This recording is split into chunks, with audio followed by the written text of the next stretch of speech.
নমস্কার বন্ধুরা, গল্প সংকলনে তোমাদের সকলকে স্বাগত। আশা করি সকলেই খুব ভালো আছো। আমার আজকের গল্প চোরাবালির নকশা, লিখেছেন শঙ্কর্ষণ রায়। গল্পটি শতবর্ষের সেরা গোয়েন্দা গল্প বইটি থেকে নেওয়া হয়েছে। শুরু করছি গল্প চোরাবালির নকশা। এই হলো রূপনগড় শহর। আমাদের গাইড শ্যামরতন বললে, সামনেই রাজা সাহেবের পুরনো হাভেলি। একটা ভগ্নস্তূপের সামনে শ্যামরতনের নির্দেশ মতো আমার জিপটাকে দাঁড় করিয়েছে ড্রাইভার থানুরাম। শহর থেকে একটু তফাতে একটা ন্যাড়া কোয়ার্টজাইট পাহাড়ের নিচে হাভেলিটাকে এই পাহাড়েরই একটা অংশ বলে মনে হচ্ছে। রাজা সাহেব এখানে থাকেন নাকি? আমি প্রশ্ন করি। না, শ্যামরতন জবাব দিল। আগে থাকতেন, এখন থাকেন নতুন হাভেলিতে। আমার পাশে বসেছিলেন সার্ভে অফ ইন্ডিয়ার অফিসার জগজিৎ সিং। তিনি বললেন, রাজা সাহেব না থাকলেও পিটার মুর আমার জন্য অপেক্ষা করছেন, আমি যাই। না, খপ করে জগজিৎ সিং এর একটা হাত ধরে ফেলে শ্যামরতন বললে, আপনাকে একা এই হাভেলির মধ্যে ঢুকতে দেওয়া যায় না। রাজা সাহেব সপরিবারে এই হাভেলি ছেড়ে চলে যাওয়ার পর থেকে কেউই থাকে না এখানে, কারোরই থাকার কথা নয়। মুর সাহেব কোন সাহসে এসেছেন এখানে ভেবে পাইনি। রাজা সাহেবের ব্যক্তিগত সংগ্রহ রাজস্থানের মরুভূমির কয়েকটি মানচিত্র এই হাভেলির মধ্যে রাখা আছে। এই নকশাগুলো দেখতে এসেছেন মুর সাহেব। নকশাগুলো আমাকেও দেখাবেন বলে আজ এখানে হাজির হতে বলেছেন। বলে জগজিৎ সিং জিপ থেকে নেমে হাঁটতে শুরু করেন। চলুন, আমরা সকলেই যাই আপনার সঙ্গে, বলে আমিও নেমে পড়ি জিপ থেকে। পিটার মুর সার্ভে অফ ইন্ডিয়ার উপদেষ্টা। সার্ভে অফ সৌদি আরবিয়া থেকে এসেছেন রাজস্থানের মরু অঞ্চলের মানচিত্র তৈরি করতে। জগজিৎ সিং এ ব্যাপারে তাকে সাহায্য করছেন। সম্প্রতি তারা দুজনে মিলে মানচিত্রে মরুভূমির চোরাবালিগুলোকে চিহ্নিত করার চেষ্টা করছেন। রাজস্থানের মরুভূমির বালির তলায় খনিজ খুঁজে বেড়ালেও আমি এ কাজে তাদের সাহায্য করছি, কারণ এখানে পথে পথে অসংখ্য চোরাবালি ছড়িয়ে ছিটিয়ে আছে।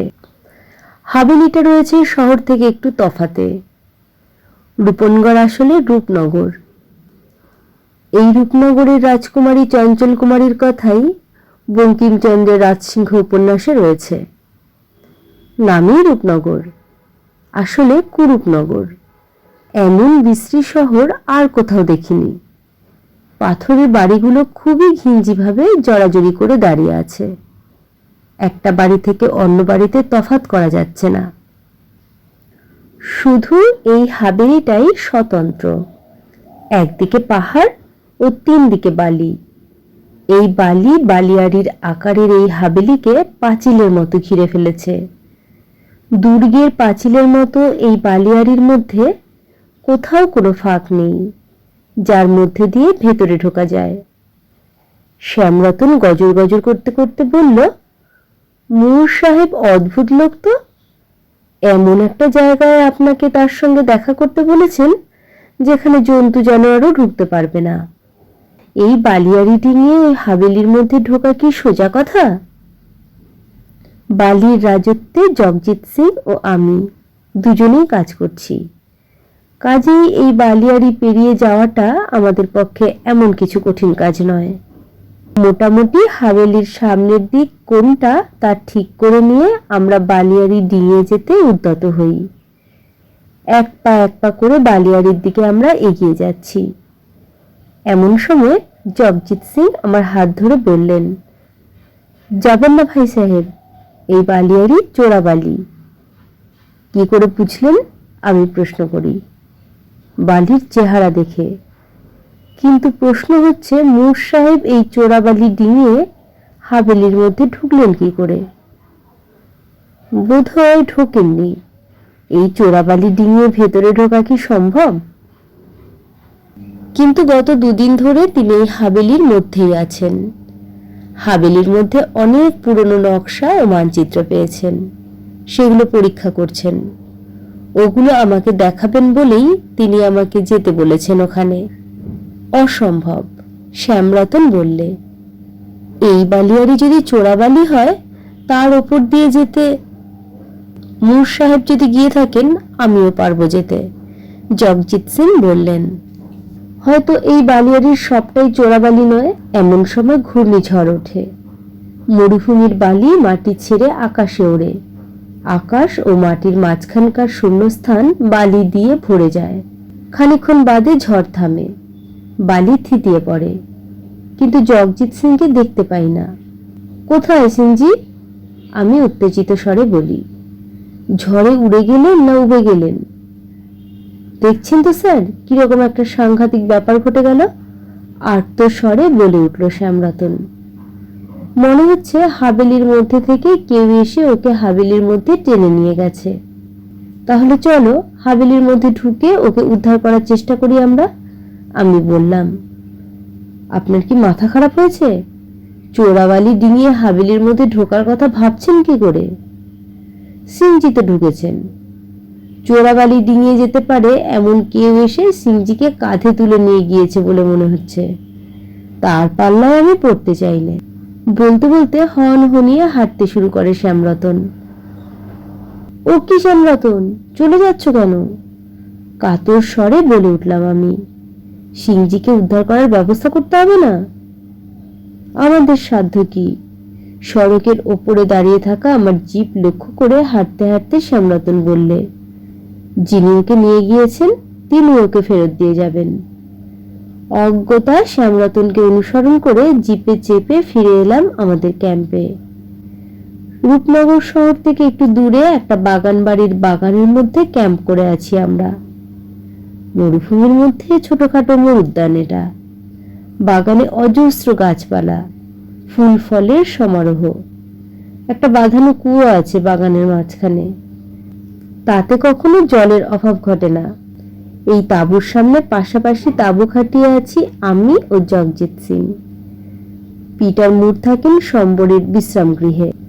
আমি আমার তাঁবুর সামনে গিয়ে দাঁড়াতেই জগজিৎ সিং এর তাঁবু থেকে বেরিয়ে এলো তার চাকর ইউনুস। তার প্রশ্নের উত্তরে আমি কিছু বলার আগে শ্যামরতন বললে, তোমার সাহেব রূপনগরের হাবেলির মধ্যে আটকা পড়েছেন। আল্লাহর কাছে দোয়া মাঙ্গো ভাইজান। বলো কি? ইউনুস প্রায় চিৎকার করে ওঠে। আমার তাঁবুর বসার ঘরে আমার জন্য অপেক্ষা করছিলেন স্থানীয় থানার দারোগা মোহনলাল। তিনি জানতে চাইলেন পিটার মুরের সঙ্গে আমার দেখা হয়েছে কিনা।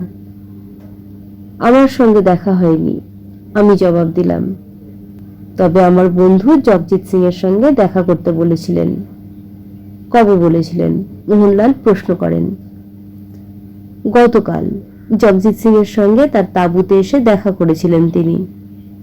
আপনি দেখেছিলেন তাকে? না, আমার কাছে আসেননি তিনি। জগজিৎ সিংও তাকে নিয়ে আসেনি আমার কাছে। আপনি কি শিওর যে তিনি নিজে জগজিৎ সিং এর কাছে এসেছিলেন গতকাল? নিশ্চয়ই, জগজিৎ সিং নিশ্চয়ই মিথ্যে কথা বলেনি।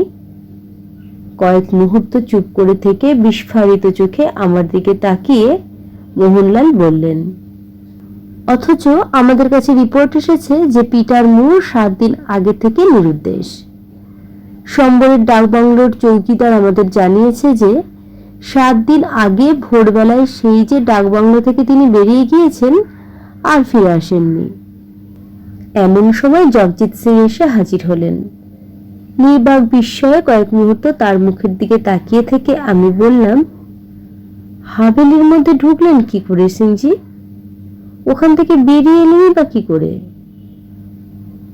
আমার হাত ধরে নিয়ে গিয়েছিলেন পিটার মুর, জগজিৎ সিং বললেন। ওখান থেকে বেরও করে নিয়ে এসেছেন তিনি। মোহনলাল বললেন, আপনাকে হাভেলির মধ্যে থেকে বের করে নিয়ে এসে মুর সাহেব কি আবার হাভেলির মধ্যে ঢুকে পড়েছিলেন? তা বলতে পারবো না, জগজিৎ সিং জবাব দিলেন। হাভেলি থেকে আমাকে নিয়ে বেরিয়ে আসার পর তিনি যে কোথায় গেলেন তা বলতে পারবো না। আমার মনে হলো তিনি যেন বাতাসে মিলিয়ে গেলেন। বাতাসে কোনো মানুষ মিলিয়ে যেতে পারে না, কাছাকাছি কোথাও আছেন নিশ্চয়ই। যাই, ওকে ধরে ফেলার চেষ্টা করি।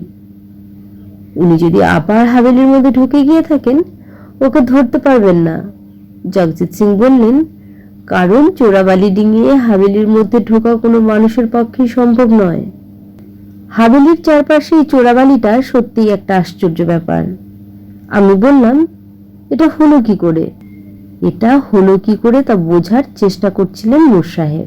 জগজিৎ সিং বললেন, এখন থেকে এ নিয়ে আমি সমীক্ষা চালাবো। নূর সাহেব এসব কাজের দায়িত্ব আমাকে বুঝিয়ে দিয়েছেন। তার কাজের দায়িত্ব বুঝিয়ে দেওয়ার জন্যই কি তিনি আপনাকে ওই হাভেলির মধ্যে নিয়ে গিয়েছিলেন? হ্যাঁ। হাভেলির মধ্যে পাওয়া নকশাগুলো আপনাকে দেখাননি? দেখিয়েছেন বই কি, দেখানো শুধু নয়, ওগুলোর দায়িত্বও দিয়েছেন আমাকে। হাভেলির মধ্যে নকশাগুলোর হদিস তিনি পেলেন কি করে? রাজা সাহেবের কাছ থেকেই পেয়েছিলেন। তার নতুন হাভেলিতে এই নকশাগুলো নিয়ে যাননি তিনি, কারণ এগুলো সম্বন্ধে তার কোনো আগ্রহ ছিল না। তার ঠাকুরদার আমলের এই নকশাগুলো তিনি পুরনো হাভেলির আলমারির মধ্যে রেখে গিয়েছিলেন। নূর সাহেব আগ্রহ প্রকাশ করলে ওই আলমারির চাবি তাকে দিয়ে ওগুলো উদ্ধার করতেও বলেছিলেন। ওগুলো উদ্ধার করে নূর সাহেব আপনাকে দিয়ে দিলেন কেন? তার যাবতীয় কাজের দায়িত্ব আমাকে বুঝিয়ে দেওয়ার পর নকশাগুলো নিজের কাছে রাখার প্রয়োজন আছে বলে মনে করেননি। ওগুলো আমাকে দিয়ে থর মরুভূমির মধ্যে যাবতীয় চোরাবালি চিনে নিয়ে মানচিত্রে চিহ্নিত করতে বললেন। কিন্তু কেন হঠাৎ এইসব কাজের দায়িত্ব আপনার উপর চাপিয়ে দিলেন কেন? আমার এই প্রশ্নের উত্তরে জগজিৎ সিং কিছু বলার আগে আমাদের ক্যাম্পের সামনে আরো একটি পুলিশের গাড়ি এসে থামল। সেই গাড়ি থেকে নামলেন মোহনলালের সহকারী হীরালাল। উত্তেজিতভাবে আমার তাঁবুর মধ্যে ঢুকে মোহনলালের উদ্দেশ্যে রুদ্ধশ্বাসে বললেন, নূর সাহেবের হদিশ মিলেছে স্যার। সম্বর হ্রদের ধারে চোরাবালির মধ্যে চাপা পড়া তার মৃতদেহ ঘন্টা দুয়েক আগে উদ্ধার করেছি তার অ্যালসেশিয়ান কুকুরটির সাহায্যে। আমাদের ডাক্তার পরীক্ষা করে বলেছেন যে সপ্তাহখানেক আগে চোরাবালির মধ্যে ডুবে মরেছেন তিনি। কিন্তু একটু আগেই তো তার সাথে দেখা হলো আমার, কম্পিত স্বরে বললেন জগজিৎ সিং। কাজ বুঝিয়ে দিয়ে নিজের হাতে এই নকশাগুলো দিলেন আমাকে বলে এক বান্ডিল মানচিত্র আমাদের দিকে এগিয়ে দিলেন জগজিৎ সিং। শেষ হলো গল্প চোরাবালির নকশা। গল্প পাঠ ভালো লেগে থাকলে চ্যানেলটিকে একটি লাইক করো, সাবস্ক্রাইব করে পাশে থেকো। সকলেই সুস্থ থেকো, ভালো থেকো। অনেক ধন্যবাদ।